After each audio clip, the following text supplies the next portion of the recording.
Hey everybody, it's Bust with Battles with Bust number 385, and today we're doing battle with pirates. And so, the classical pirates deck, this really aggro-based deck with Misfortune and Twisted Fate flooding the board and then just drawing a ton of cards, refilling the board again, I think is pretty terrible in the current meta. There's just so many decks running around right now really just trying to gun for these aggro-based Noxan strategies. So with Poppy Ziggs being very popular, Pirates being very popular, there's just a lot of decks looking to either flood the board with bad units, like you would see out of Nora, or they're just playing tons and tons and tons of removal. And so the common removal you're going to see all does either 1 or 2 damage. So if you're up against Bilgewater, you're going to see a lot of Pokey Sticks and Group Shots. If you're up against Shadow Isles, you're going to see a lot of Vile Feasts and Withering Whales.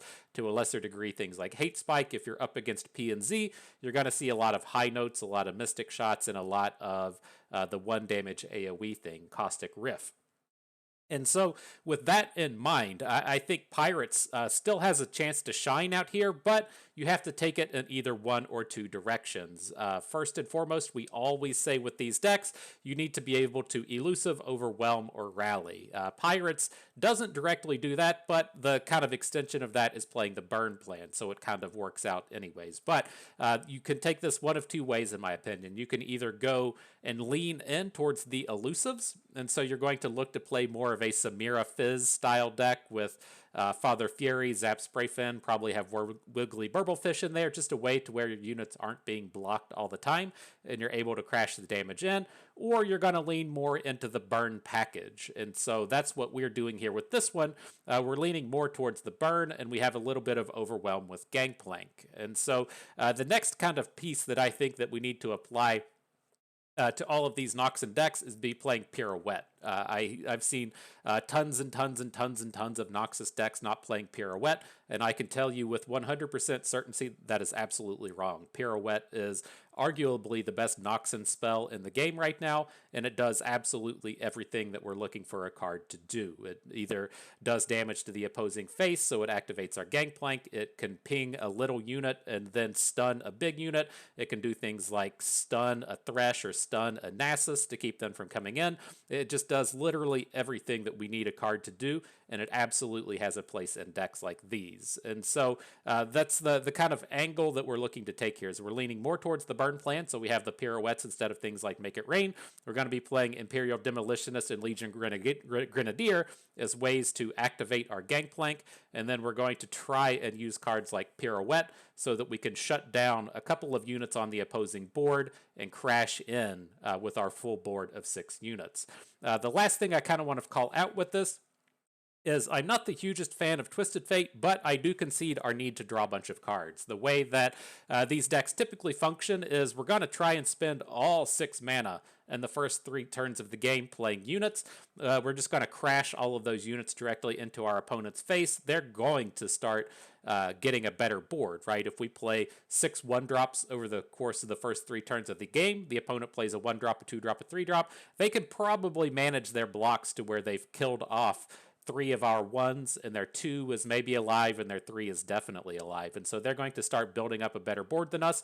Our plan is to completely refill the board, crash in again, and then we're going to burn out our opponent. But to manage all of that stuff, you need quite a bit of card draw. And so I have cut out the Twisted Fates because I just don't think it's good enough in this deck. He's just too slow. I'm keeping 1 copy because 3 copies of Gangplank is too many and the utility is good. But we are adding the inclusion of Barbed Chain. And so it just gives us another way to continue to draw cards as the game drags on. So we're moving on from just Zap and Eye of Nagakoboros, just that singular copy of Barbed Chain to give us 1 additional way to come in and draw some of our burn spells. And so that's the deck. That's what we're going to be doing Battle Wits a day. Before we dive in, we do got to pay up. We got to pay that pay-to-win price. Got to get the headset going as well. There we go. And where you at, Barbed Chain? It's your chance to shine. We didn't play enough Samira Fizz in the previous standard format to really come in and premium out everything. But you know, it's just kind of a tough spot to be in. I didn't want to play Samira Fizz mirror matches over and over and over again in the best of 3 formats, and so I was definitely on the plan of just ban it, and so I didn't get a ton of experience with the deck. But all right, the battles are beginning. We're up against Samira Orn, and opponent says, "No, thank you, Bust. That's that's too much. That's too much." He says, "I don't want to deal with playing against this wonderful Masters player. I'm just gonna cut it out right now and leave it. Just leave it." But no, we hit Masters. I stuck around. I grinded on with the elites for 2 or 3 more hours last night after I made my video, and we made our way in. We were one of the first 100 or so. As soon as I rolled in, we were at like rank 75 or so, and then I scrolled to the very end, and I think there were like 90 or so of us up in Masters, and so we made our way there. Good job, well done. Let's see if we can't continue that climb just a little bit. And all right, up against Rumble Vane, a very interesting choice, as the format has kind of pieced itself together in a way that there's just a lot of decks that don't really handle this big rumble coming at you. Just the way that the removal kind of lines up. I like it. I dig it. We might have to circle back and try to look at Rumble Vane. I know that with the previous format, I kept looking to assemble Rumble decks and then not realizing that Rumble just wasn't actually in the format anymore. And so it was a little bit awkward, but we made it through at the end of the day. All right, then fairly awkward hand here with the double zaps we couldn't cast along with the Demolitionist. I wanted to take this just a little bit slower and see if we can't get some of these value cards on board without just like wasting all of our mana. So I think this is okay. Opponent did play Legionary Charge, which is going to put Rumble into their hand. But I don't really want to be competing with the Spell Shield, and so if he just has it all, like if he has the Rumble and he has the equipment to give him Overwhelm, and he can tumble next turn as well, then like fine. But I think just going for this damage plan is going to be a little bit more fruitful for us. There's the Rumble, sure thing. Got to bring in Zap. See if we don't end up casting the spell we pick up off of it before we try and gain some more spell mana. He does just have it all. So what are we looking at here? He's coming in for 8, and then he'll get to attack again. That should only take us to 2. I don't think we want to block. We're just going to try and kill off of the open next turn.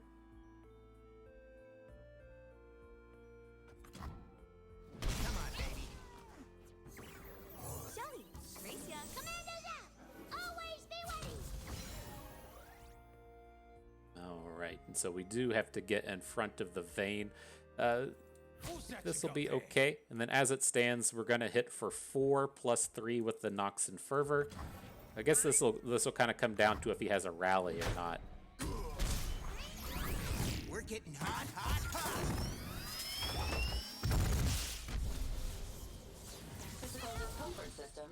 Maybe this was a little off. We could have stunned the Vane, dealt a point of damage to the face, and been a little bit closer that way. But we just picked up the Imperial Demolitionist. So assuming he plays a rally card, we're going to hit for 4, Demolitionist him to 3, and then be able to knock some Fervor to the face. Oh shit, he just had another tumble from the Vane. That's not bad. That's not bad.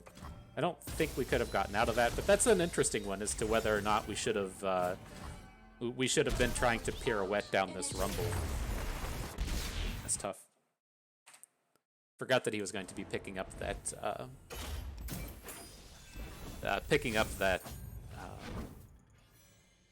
tumble as well. So I think we just messed that one up. I'm pretty certain if well.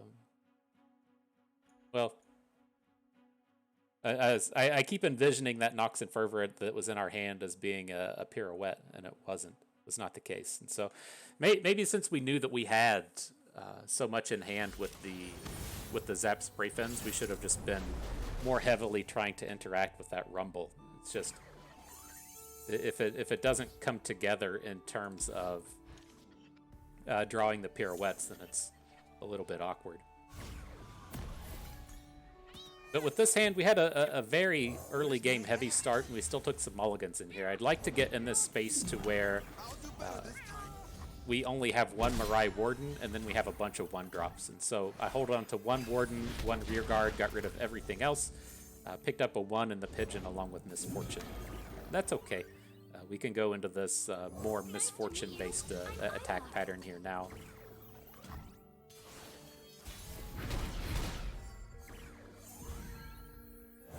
Pirouette turns up. Could be quite relevant against our old friend Alawi here. It's going to be able to get a timely stun onto her. Okay. Opponent's blocks all suck here. I wouldn't be surprised to see this tentacle have to get in front of something. Opponent says, "Nah, Bust, you're a dum-dum." Say no thank you. So I think we're in decent shape now. Not going to be playing the chain. Like, if he adds in a jack, I don't really care. With the C's voice, it's not that big of a deal. We can look to just pirouette next turn. So let's add in the Pigeon. I'm curious what the Targon part of this deck is going to be. If he's going to be hitting us, like... Is it realistic to think that opponent's going to have, like, Bastion? Or the equipment thing that...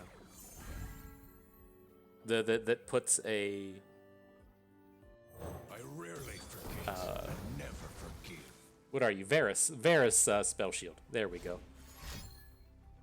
I'm curious as to what we're about to run into. So Tentacle Smash onto Gangplank. That gets us... Is that close enough to pirouette? No, it's a little bit off.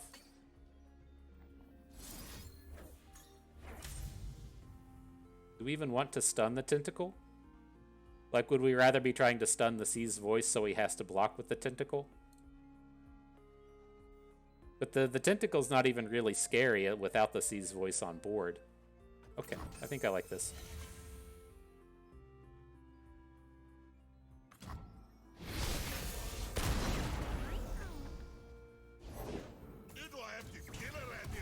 Jack comes in. We're going to be 1 short on the lethal at this point. I'll do better this time. Okay, ready. So he will lose the C's voice. He's going to get a block in with the Jack. He'll end up taking 4. We need 1 more point of damage to get the kill with the Nox and Fervor. But he shouldn't really be threatening lethals here. He's got to have another way to make this tentacle scary.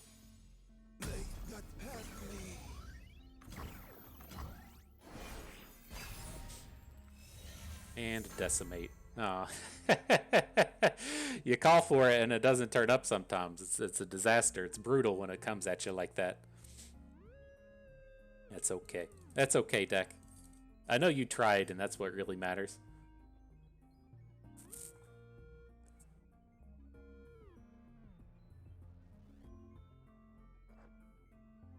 Uh-oh, we got a kitty.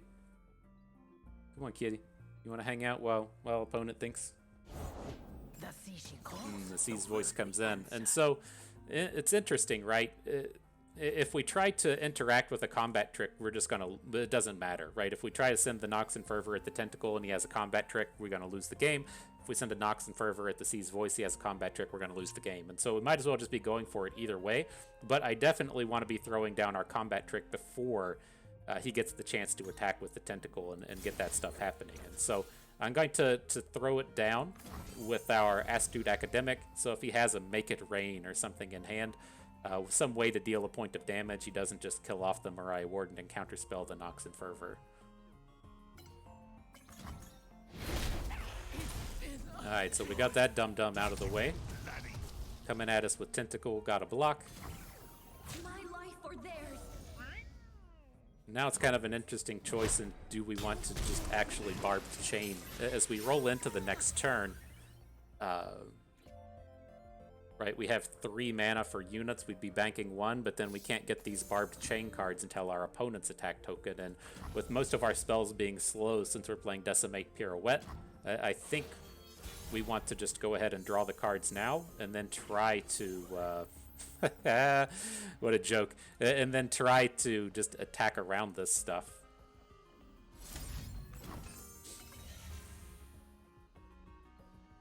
do you think, fam? Are you gonna have a heal? No. Oh, this doesn't do anything. Okay. you see the cards come in, you're like, oh no, uh-oh, Moonsilver. The fuck's this gonna be? We're just out here doing stuff, just playing all of our cards? Okay. Okay. Alright, and some coins. Why not? Why not? He seals in the steel. Says GG, my dudes. Alright. I almost missed that. Like, I had in my head this line, this angle we were gonna take to where we played the barbed chain and then we flooded the board because we had the Mirai Warden and then the pigeon, and then it's like, well, we're gonna draw 2 or 3 mana worth of 1-drops and we're gonna play him and then just attack around all of his stuff. And I forgot that opponent was 4. I'm really bad about like tunnel visioning in on a lot of plays. Excuse me, and that's what almost happened there. But victory unlocked. On to the next battle. Doing battle up against pirates. Looks to be a more classical version with the full sets of Twisted Fate. See how we handle this mirror match here. Okay, ready.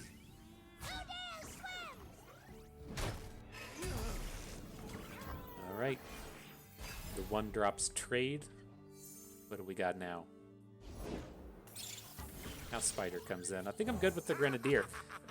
It should get a shutdown on the little Spiderling in the back line, which it did. And then we can look to pirouette it away if we need to. It's not a particularly juicy target, but it is nice to get those things off of the board. See what opponent brings in. Fortune favors the bold.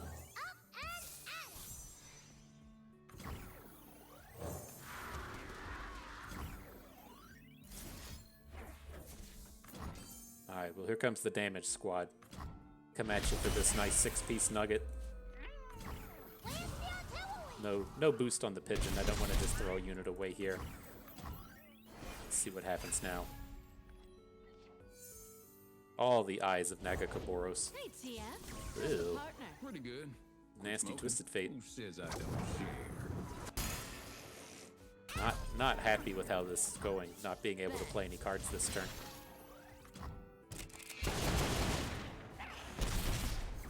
Very painful. What do we got? Mirai Warden turns up.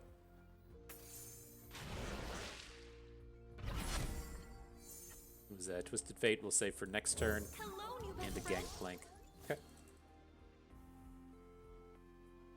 So we should be at least mostly safe with our units here, right? If he's got Make It Rains, he can definitely cause some problems for us, but we don't have to worry about Twisted Fate coming in and taking down our team. Now, he doesn't have a particularly Twisted Fateable board, so I'm happy to just go ahead and swing with everybody. Gets a little bit better now that he blocks with Misfortune. I won't feel that bad if he wants to open attack, and if he doesn't, and we get to Twisted Fate away as Misfortune, feels like a bit of a win.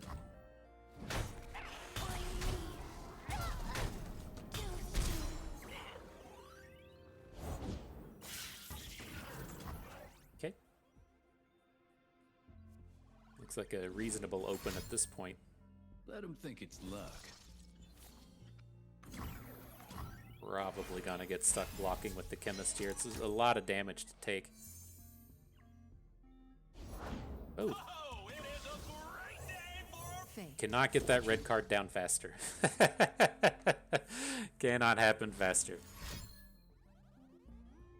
Now, the real downside to this is it's a bit unfortunate with how our deck is set up and having 11 1-drops and then 7 2-drops, and we've just really hit all the top end of our deck here, but that felt like a pretty major victory what just happened there.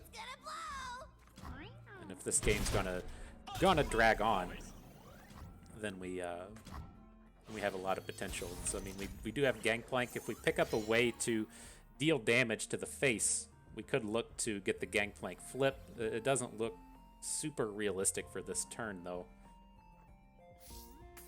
So I'm going to play the Eye, see if we can't pick up some cheap plays, then just go with the Misfortune. Been quite a while, Sarah. So serious. It's been quite a while, Sarah. I didn't know that was Misfortune's name.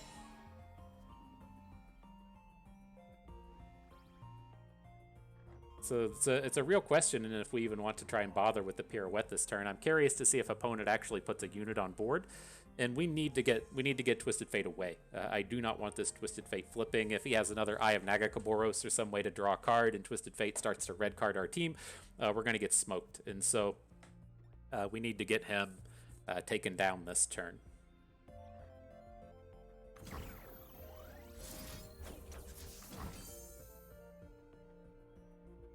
That should be enough to stop the Twisted Fate shenanigans. He knocks and fervors into Misfortune. Okay.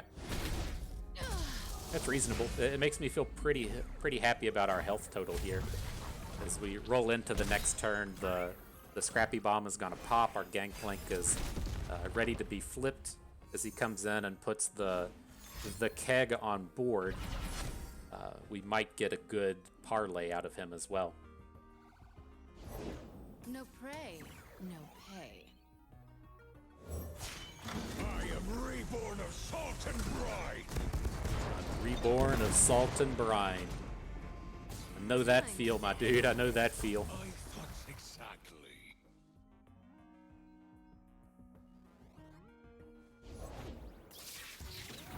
The Precious Pet comes in. Do we want to go for a parlay? I don't think right away. Let's go ahead and play the Shell Shocker. I know the Shell Shocker is not strong on this board since the Misfortune is going to just like blow it up, but it's a very good spend of our mana here. Now we have a fresh question in, are we willing to actually block with the Gangplank? He's already played 2 Knocks and Fervors, right? So we should only have 1 left at this point. I think it should be pretty safe. And so with this space, we get to take the unit down with Gangplank, and then we can... Oh, we're going to lose out on our parlay until next turn.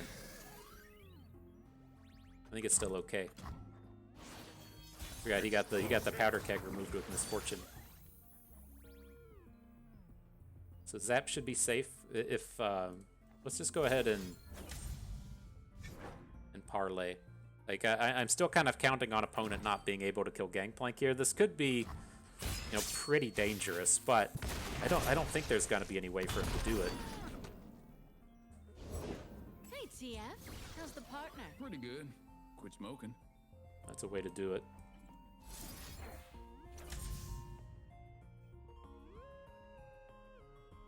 Is this okay? We lose all of our units this way. But we're going to be following up with Zap, and Zap should bring in the lethal. Dead in their tracks. Gotta go with the flow. Counting on you, little guy. You can do it. You can do it, little guy. Is he a fish? What is he? A manta ray? Why didn't they give Zap a thing? You got the cats, you got the dogs, you got the birds running around. Zap's Brayfin doesn't get a tag. It's kind of bullshit if you ask me.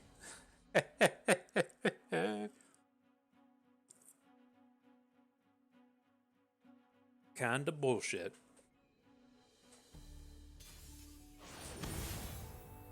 Alright, what do we got here? Vigio Ionia, but with Callista Maokai. Not entirely certain what we're running into.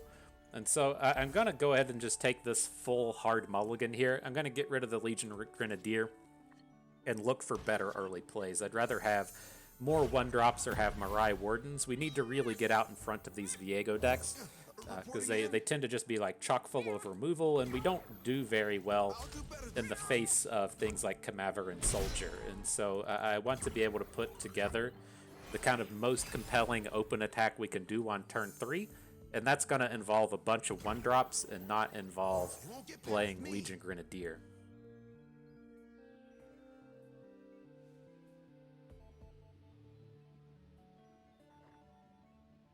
Look at these. Yeah, I miss you, Legion Rearguard. In Noxus, where soldiers are revered for their audacity on the battlefield, rearguard duty is nothing short of a punishment. What's he doing, man? You shouldn't feel punished, Legion rearguard. I meant to play Pigeon here. I was too busy focusing in on our rearguard. I didn't want to play a unit that was going to get popped by Vile Feast, but this is what it is. We missed it. Oh man, we hit another one. You gotta go for the turbo rearguard when it presents itself, right? Need a second. I think so. We still have decent attacks in the face of a Camaveran soldier, and so let's just continue to go for it. We'll lose one unit to a soldier, but Okay, ready. this is okay. I'm just gonna go ahead and blow up the Shell Shocker. It's kind of useless on this board because it's just gonna die to the encroaching mist. And if we have a 1 health unit running around, so if we do the more typical putting a pigeon thing onto a rear guard, just gonna have another good block. And so let's just throw the Shell Shocker away. Try and keep our higher health units on board.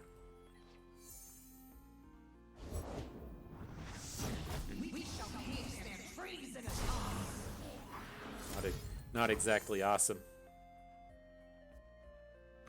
Drop in that Decimate. You know what? You know what the answer is to every problem in life? Just drop in the Decimate. That should get him. Sure.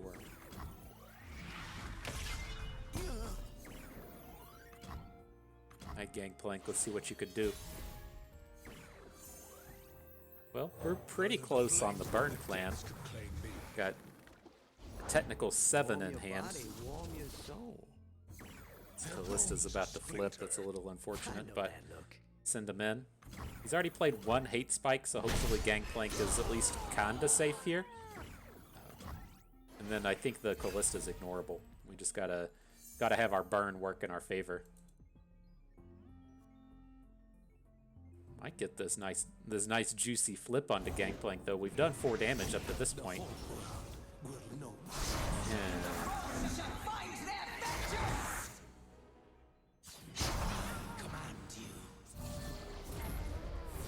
Alright, burn plan. You gotta work out. Gotta work out. Oh, I've never met anyone like If we get to attack with Gangplank, so the idea we're gonna have here is see, that's it's not lethal coming at us, and so let's do this. This will take us to 4. You're doing the work, Chip.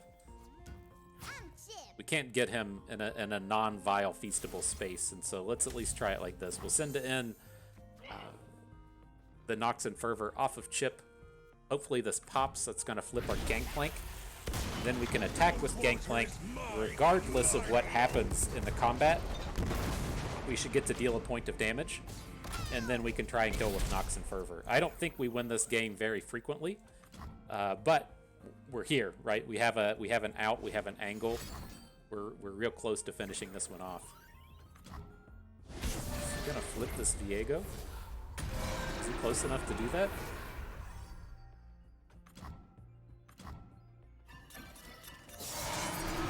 Apparently so. Oh man, are we gonna lose because we don't get to pick up our... Oh, we do get the powder keg. Okay, okay. I'm ready. Oh, and he just hit Decimate? Okay. Okay. Still gives us an out if he's got a deny and we can roll into the next turn and still do a 4 damage Nox and Fervor. Nice. GG. All right, man. I was wanting to focus in a little bit more on the games today. I felt bad in the Elites video. I went on a 2 or 3 game tear talking about the LCS, and I didn't really focus in on the games, and so I like kind of mentally made a note that I wanted to stop and take a moment to talk about the LCS, but I was just going to do it in between games. And so I had 2 things I wanted to make note of. The first one was it happened. Like, I saw that Riot put out the message yesterday that basically just said, we've read all of your demands, here's a pile of cash for the Academy system, and we're not going to do anything else, and it's kind of up to you. And to me, it's kind of a rough space. There's always kind of like a little bit of give and take between what the players are wanting and what the kind of organization's paying out. Like, I don't follow closely with the LCS, but I'm more familiar with the things like the NFL and the NBA, to where a lot of these kind of unions and collective bargaining agreements kind of play out in terms of the players a little better. And so there is always give and take. I know with the NFL, players aren't super happy about Thursdays. They aren't super happy about flex schedules. They're not super happy about going to play in Europe. But those are like concessions that get made for them to be able to, say, smoke weed and have a good salary cap and things like that. And so, like when I saw the demands and I saw the list of things, like I felt that kind of like the players, I understand the need to kind of band together and go towards Riot. Because if the players band together and go towards the organizations, that doesn't make a ton of sense. And so I don't even know the teams that are running around anymore. I'm sure Cloud9 still has a team. And so if you're the 10 or whatever players on Cloud9, you want to get some kind of thing done in terms of payment or whatever is happening, you don't have as much leverage if you just go to the team, right? You say, okay, well, we're just not going to play, then that team just has to kind of sit, but the rest of the league goes on. And so if you get to kind of bandy everyone together across all of the teams and then kind of circumvent the organizations themselves, like, I get the idea behind it, but it strikes me as a space that, like, esports is such a volatile world, and there doesn't seem to be a ton of money to be made in it. It strikes me as still being in that kind of infancy, as to where the people spending money and the people investing in it are either Riot themselves, because they're converting this as an advertising scheme, right? It's just like the Pro Tour and Magic, as to where you pay out the prize money that brings in additional players and card sales, but it's just at the end of the day a big advertisement. That's what the LCS is in terms of Riot. They're making money on the sponsorships from the viewership, and then the microtransactions that they get out of the cosmetic sales. But it strikes me as it's such a volatile landscape, as to where, like, I wouldn't be surprised if Riot's actually just losing money on the LCS. And if you try to play like super hardball and fuck with their money, they're already losing it. And if you try to make them lose more, then they're just going to close up shop and say, well, we're not going to do this anymore. And that was essentially what Riot said. They said, well, we're giving the organizations 2 weeks to sort this out. And I feel like that's like a fairly valid response. Like the players kind of went over top of their managers to the big boss, right? They skipped their direct manager and went to the regional manager. And now the Riot's kind of saying, like, no, fuck you. You need to go and deal with with your direct manager in the organization. And at the end of the day, I hope the players get paid. I want the players to get what they want and make them feel happy that the return on their time is worth it, and they aren't just getting exploited because you're some 17, 18, 19-year-old kid that doesn't know any better, and it all works out in the end. But I ultimately think that it's a lose-lose-lose situation, as to where the players sitting out, I feel like, is going to result in a situation where no one wins. And I think that these organizations are basically being given 2 weeks to find new rosters. They couldn't find new rosters in 2 days, and there's going to be a league in 2 weeks. I don't think it ever gets canceled. Everyone is too invested in terms of the money, and I think it's going to be going on. But it's kind of wild. Like, I just can't imagine that there's not enough, like, decent players out there. Like, I don't know. It's strange. That it says people aren't. I've just read quite a bit and heard some YouTube hot takes and such, and it strikes me as strange that the people aren't willing to get out there and put in the work. But I don't know. It's tough. If I was 18, 19 years old and in that position, who knows what I would end up doing? And so it's tough. I hope it works out for everyone. All right, back into the battles here. I don't want to directly get involved with this boisterous host. It just kind of lets opponent build up to everything that they want to do. These aren't particularly good trades, and I'm looking to just like wait until next turn to where we can pirouette, and then we'll start to pop off after that. This is not a spot I'm really interested or excited to be making these trades. Come in, come in.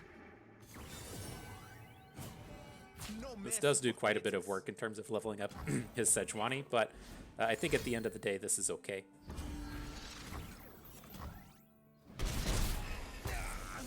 Alright, so Misfortune in. No pay.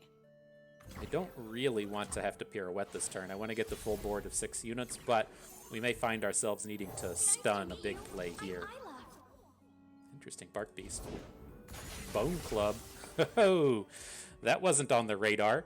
So how do we feel about old Bone Club coming in? I think this is okay. Like, if he opens next turn with Bone Club, that's fine. And if he doesn't open and we get the chance to pirouette this unit, that's just huge. It's such a reduction of damage that he's able to put forth. Now the question is, do we attack with Misfortune? I think we do. We don't gain a lot by leaving her back. She's gonna just die to the Tusk Speaker, but we gotta get this big slam of damage in.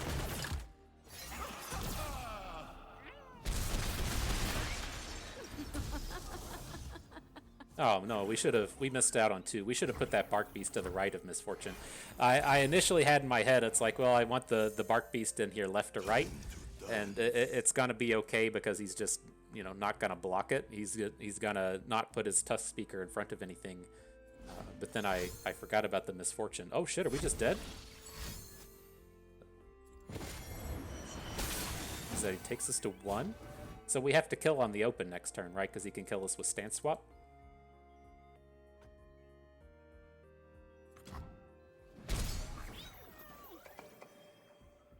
Are we just short? I'm thinking if we want to go into the next turn and open with Eye of Nagakaboros to try and draw for a Nox and Fervor. So as it stands, if we open, he blocks our 3. We're coming in for 3, 4, 5, 6, 7, 8, 9, 10, 11 with the Eye. I think that's where we're stuck. So let's just go ahead and deal the point of damage off of Pirouette. Really regretting that we missed out on that 2 points of damage from Bark Beast. That was just sloppy, and it's gonna be a problem. it's gonna be a problem. Do we hit the Nox and Fervor? Misfortune Zap. We do not. All right, well, here comes the squad. He's gonna block 1. He has a interactive card. Gonna shut it all down. Oof. Oof. No shutdowns. GG. All right, so I wanted to talk about one more thing that's LCS adjacent. It's like I'm kind of curious to what these people get paid. It sounds like the people in the Academy League were getting paid like $60,000 or $70,000 a year, which seems reasonable to me. Now, as an adult, I look at this in the space of, you know, if you're going to work 40 hours a week and make 60 grand, you're already well above the American median income. You're over twice the American median income to play a video game when you're 18 years old. And so, like, that's a pretty good deal. Like, I'm all for, you know, just kind of taking a shot when you're 18, 19, 20, even when you're 25, 30 years old. You know, like, as you get old and responsibilities hit and you have like a kid and a mortgage and shit, you can't say, well, I want to chase this dream of playing in the LCS, because you got to say, well, my kid has to eat. And so I need the regular paycheck. But if you're 18, 19 years old, that sounds like a fantastic deal to put, you know, adult life on hold to be able to chase that dream. And you're getting paid, you know, relatively well, especially in terms of, I would say a lot of my viewers aren't making 60 grand a year. And especially doing work that doesn't involve playing video games. Like, I felt so bad as like guys at Home Depot over the weekend. I know this is a thing. We're out there just buying like dirt and mulch, and there's these dudes' job that is just to like toss bags of dirt and mulch into the back of your car. And so your like job for 40, 50, 60 hours a week is to like stand out in the heat and throw dirt into people's trucks. And like that dude is not making 60 grand a year, and his job is not nearly as cushy as playing League of Legends professionally. But I do understand that there is a lot of degree of these kids having the opportunity to get exploited, just being some 18-year-old kid, you don't have as much life experience. Your parents probably have no fucking idea what a professional esports player job entails. And you might find yourself actually working, 60, 70, 80 hours a week in these kind of high stress, high pressure jobs. And they're, always something that they're probably not given enough credit for. But it was like, in terms of those contracts, I don't really know what's in it, but it reminds me of other sports in the sense that, just because you're in esports doesn't mean like, you're immune to getting a bad contract. And so there was always historically Scottie Pippen. If you don't know who Scottie Pippen is, he was in the Bulls franchise. He was the number 2 player to Michael Jordan, critical piece of that team that won like 4 series in a row. And he had like one of the absolute most team-friendly contracts in all of sports. But Scottie Pippen also had a family of like 12 kids that grew up super fucking poor in like Mississippi.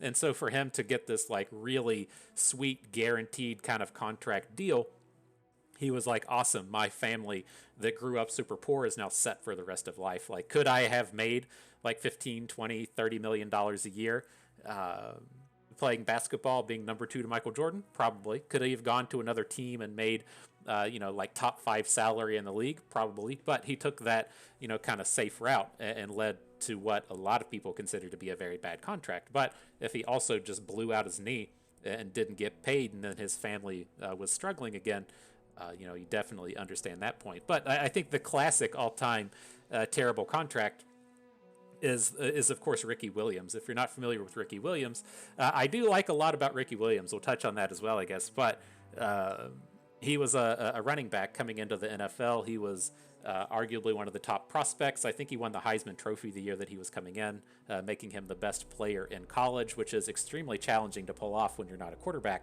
And he had Master P be his agent. If you're not familiar with Master P, he was a music producer from the Dirty South. And while he made tons and tons and tons of money on his music career, he was arguably not a very good sports agent. And he got Ricky Williams this contract that was just like super, super, super incentive loaded. And it was loaded with incentives that like would have made him a record-breaking running back. All-time great, like all-time greatest stats over the course of multiple years to actually achieve some of these numbers, and he got paid just pennies on the dollar for what he was actually worth. It was kind of a disappointment. But the interesting thing with Ricky Williams was I like his take, because you have a lot of these players in the NFL that play into their 30s, and then they just have knee pain and back pain for the rest of their life. You just wake up, cool, my back just fucking hurts. I can't move. I have to take medicine just to function. And so that's just the price they paid on their body. Ricky Williams got to be like 25, 26 and was like, nah. He's like, I'm not doing that. I'm not just tanking my body for the rest of my life. I want to be able to play with my kids and wake up in the morning and not hurt. And I just want to smoke weed every day. And so he's like, he retired very what you would consider to be very early in his career, to just smoke weed all day and play video games, and props to him. That's very wonderful. But where these kind of conversations were going is I was curious if the flip side happened for a lot of these organizations, to where they gave bad contracts to these people. Like I don't know. If financially a lot of these players are worth multi-million-dollar, multi-year contracts. Apparently, people in the know would be able to tell you much better than me. But it strikes me as a Jamarcus Russell. Jamarcus Russell was one of the all-time greatest flops of NFL history. I believe he was also a Heisman-winning quarterback. The Raiders made massive moves to draft Jamarcus Russell. And then he sat out at the beginning of the year. He said, I won't play on a rookie contract. You have to renegotiate outside of the rookie deal, or I'm not going to play. And they did it. And then he was just like one of the... It's tough to say that he was one of the worst players, but he was definitely unsuccessful and didn't kind of land up to the hype. And I'm curious if, like a global restructuring of these contracts isn't what it would take to kind of bring a lot of the finances back in line. Again, I have no idea. This is just an old man speaking on a topic he's not informed on. But it's interesting the kind of parallels that turn up between the old esports, and then also the non-esports, the sports ballers, if you will.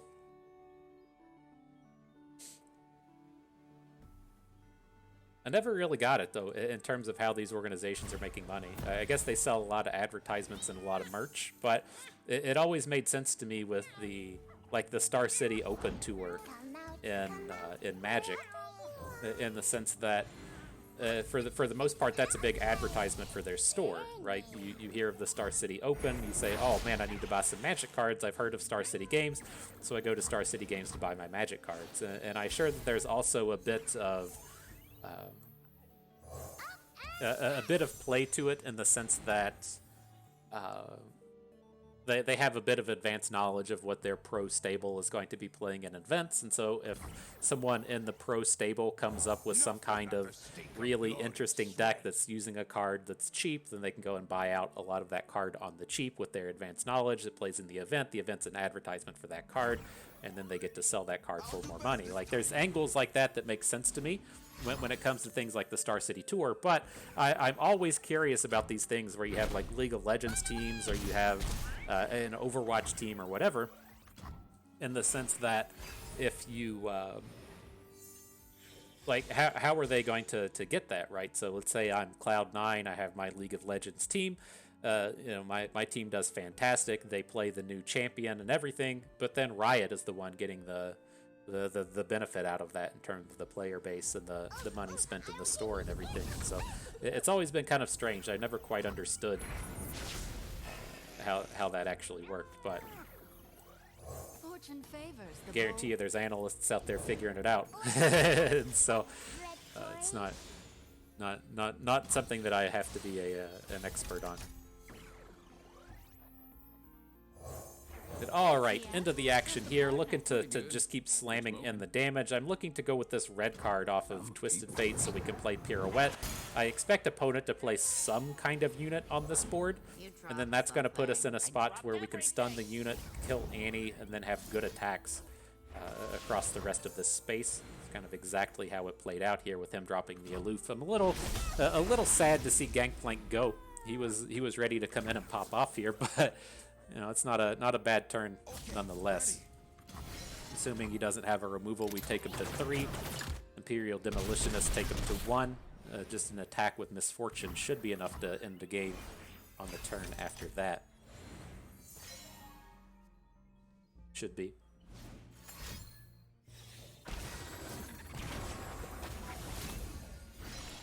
Really? Whoa, he's attacking. We can get a block. Right, we'll have 3 units on board next turn, so it's okay to throw one of them away. We're at a little bit of risk in terms of opponent having, removal spells that work here, but I'm happy enough to get his unit cleared out of the board. For the Empire. All right, looking pretty decent. For the glory of Noxus.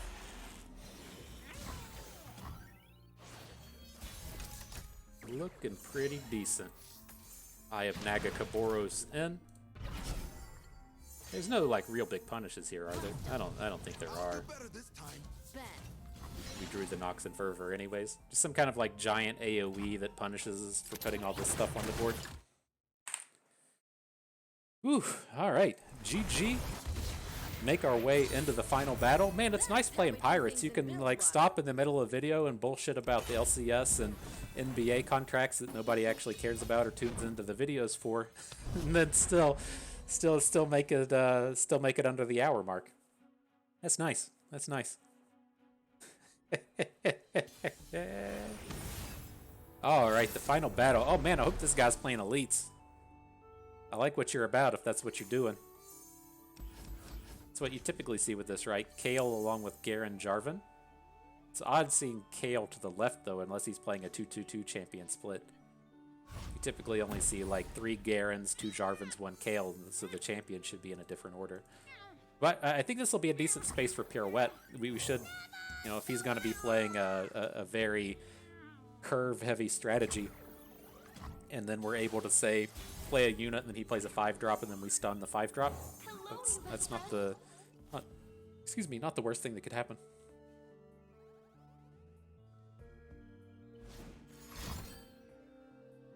What's this?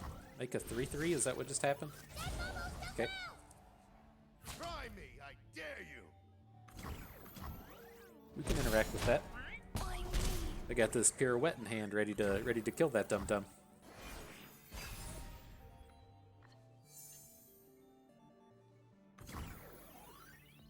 No All right, so prey, misfortune no in. pay. See if he has like a single combat or something to make it nasty for her. Does not. Still attack with his 3/3. That's kind of scary for him, not for me. All right, so let's give this turn a little bit of time to marinate, and so, or do we want to just lead with a Make It Rain? Make It Rain's kind of interesting in that. So I'm not entirely certain what all opponents are going to be playing here, but let's say that they play a 4-drop after this, and the 4-drop that actually kind of scares me is going to be Vanguard Bannerman. But they spend all their mana on the 4. So we play the Make It Rain, kill the Vanguard, get the other Vanguard down to 2 health, and then on the follow-up, you know, he plays his 4, we get to pirouette the 4, and then deal a point of damage to this other 3. We're just going to let this happen? I think we are. Well, didn't quite come together how I wanted, but I think we're still going to get to smash for a bunch of damage.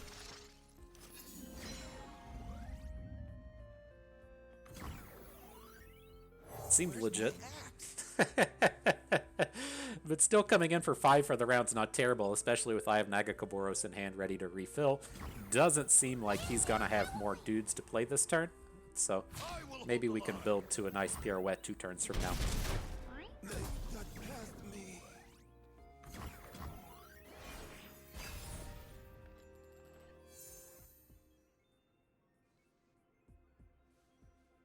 Demolitionist, always interesting, gives us that way to be mana efficient with our pirouette. Misfortune and Gangplank. I mean, Gangplank's nowhere near flipping, but strong draws.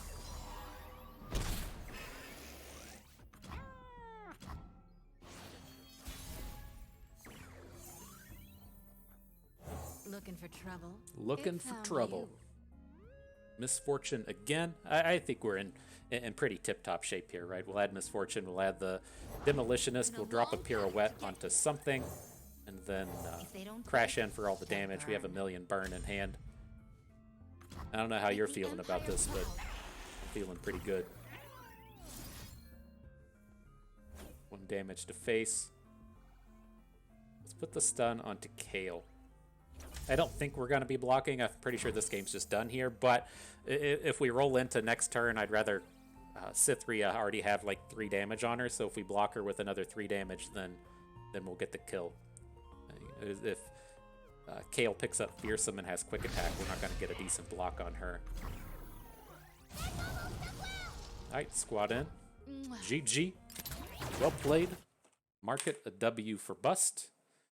We can pull this up and talk about it a little bit more. And so, not a bad set of games. Nice set of victories there, continuing the climb up from the ladder. And I liked a lot that was happening with this. Like, I don't feel like I ran into a single situation throughout the course of those 8 games to where I was like, man, I'd rather have Make It Rain than Pirouette, right? That's the kind of easy replacement that you're going to be seeing with this is adding in the Make It Rain. Like, I was quite happy with how that played out across the board. The tempo gain that you get from it is absolutely astronomical. If you get to shut down 2 units for the turn and then attack for 8 damage, it gets you, right up in there into burn range. And while we did, run into the mirror match to where I suspect we aren't, great favorites if they're playing 3 copies of Twisted Fate and we're only playing 1. I think this does give us a lot of game against the more common decks, the more anti-pirates decks of the day that are trying to attack you with the big AoEs and stuff, to where we play a little bit bigger with Gangplank. We have the extra burn in the deck from the Demolitionist and the Grenadier, and then the Pirouette giving us that bit of tempo advantage. I know we didn't play against things like Thresh Nasus today, but being able to, say, stun a Nasus and deal 1 damage to a a Warden's Prey, or whatever the 3/1 is called, a Fading Icon. It's just absolutely fantastic in trying to shut down their game plan, and it just has so many great uses. And so, good stuff. I had fun with that. I hope you did too, because that is going to do it for us today. And so, hope everyone enjoyed the video. Hope you maybe learned a thing or two along the way, and you had a good time watching. So, this is Bust and we thank you for being here.